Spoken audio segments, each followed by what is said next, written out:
I don't know. Why do I do it? I should shut it down today. Like, I should really shut it down today and kill. I thought about that many times, Alex. Many times I thought I'm gonna hit that button they called delete channel because I can't stand this anymore.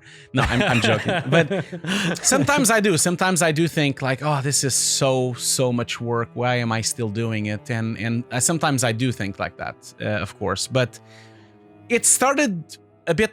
It started like in a simple thing, like I thought, oh, there's not a lot of YouTube channels out there doing complex compositing, so yeah, I'm gonna do a few videos about it because I couldn't really find a lot of production level stuff. And I always thought, I always feel a bit responsible when I'm senior because when I was young, I couldn't find anything. There was no YouTube. There was really just books and DVDs, and I felt like it was very expensive.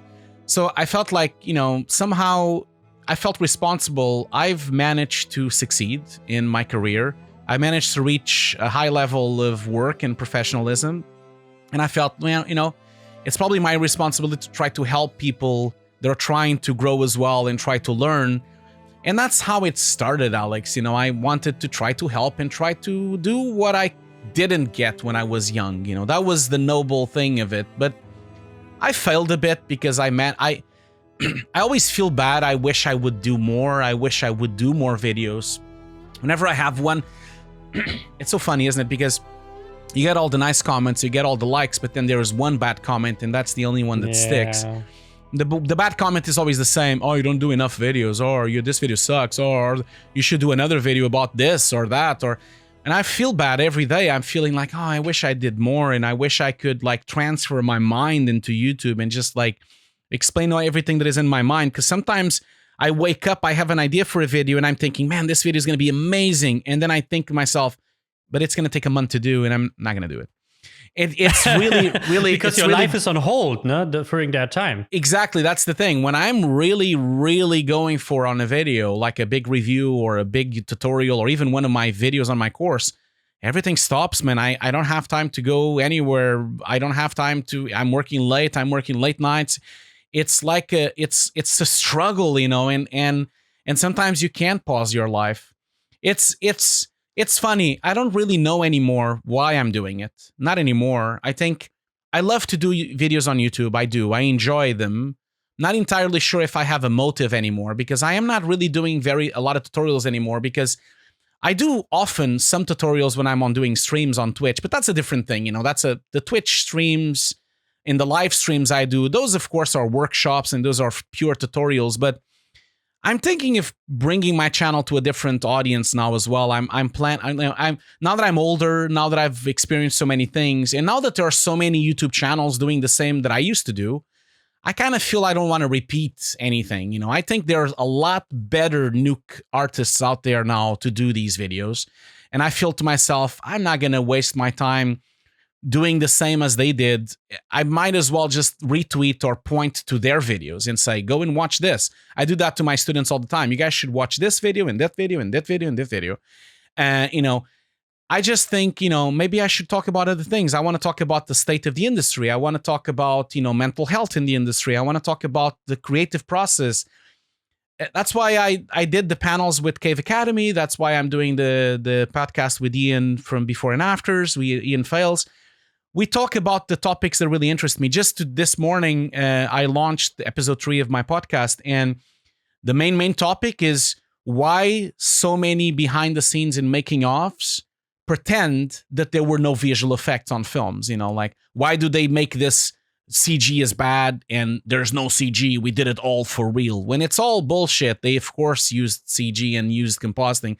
It's just that they're trying to pretend that the actor did all the stunts. So that was a main topic.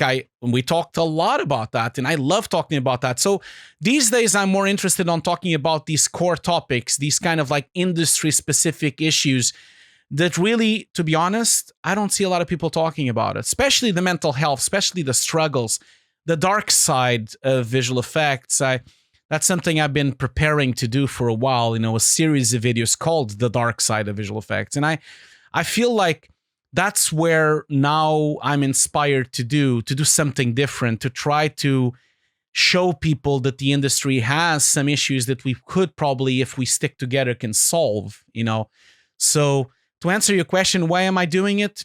It's still the same thing. I want to build a better industry, and I want people to be better, and I want the industry to also be better to their employees and to have better working conditions and to have better work balance with life. And I want to talk about that. I want to talk about that because those things are close to my heart. I have a lot of problems these days because of this industry. I have optical nerve damage. I have the elimination of the brain. I have like all sorts of issues. I have like, a sciatica back problem. I have a sciatica leg problem. I have concentrations issues. I have like numbness on the limbs because of being on the computer for long.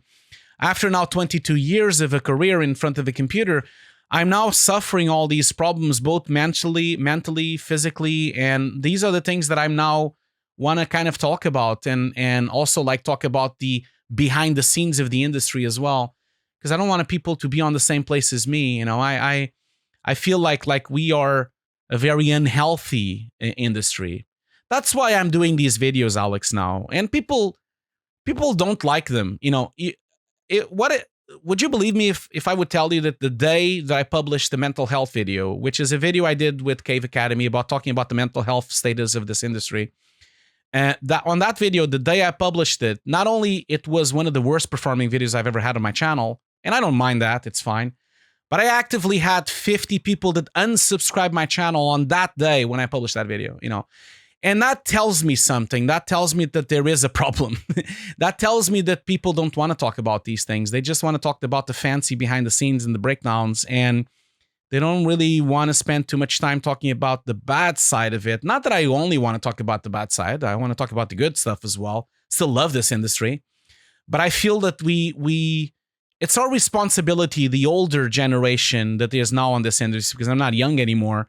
It's my responsibility to also kind of warn people and also to talk honestly about what's happening, without all the fancy bullshit of the behind the scenes and all the beautiful things that come out on breakdowns. There's also a lot of stuff that should be fixed and a lot of stuff that should be better, So I think that's where I'm driving my channel now. And I might lose a bunch of subscribers. That's okay. If they leave because of that, that's better that they go anyway. It's okay. But I feel like these are the things that are now concerning me. So that's what I'm going to be talking. And I'm still going to have the occasional tutorial, the occasional workshop, and I'm still going to have the occasional review because I really enjoy doing them. And I will definitely have live streams because I do love to do live streams. But I want to have call-ins, like a radio show. I've been doing that lately on Twitch, where I'm live on Twitch and I'm reviewing someone's show reel and they call in. And I kind of force them to call in so I can talk to them, And I'm going to do more of that, calling in like an old school radio show. I like to hear people's opinions and people's life stories regarding that. Definitely going to do more of that. And I know that if someone is listening to me now, I know that I haven't been on Twitch for a month, but that's just because I had a very big personal problem lately. My dog died after 16 years, and it's been very difficult for me to come back to work. Alex, it's difficult to smile into a camera when things are not smiling around you. It's not easy, and things are not smiling on the household here. It's not a smiling time in my house right now. So it's not easy for me to go on Twitter. I'm very transparent, I can't go to Twitter, pretend that everything is fine and like, woohoo, yeah, hello, love you guys. I can't do that right now because I'm not on that mood. I'm on a very dark mood right now. So yeah, I'm sorry. I'm babbling and talking and I'm sorry about that. You are listening to the 21 Artist Show, a podcast that inspires creatives to make meaningful content to pursue their passions. I'm talking with creators, artists, and engineers about their careers, lessons they have learned, and how to make an impact. I'm your host, Alexander Richter. I'm a technical director and coach in visual effects, animation, and games. For more content, go to 21artistshow.com. Enjoy the show.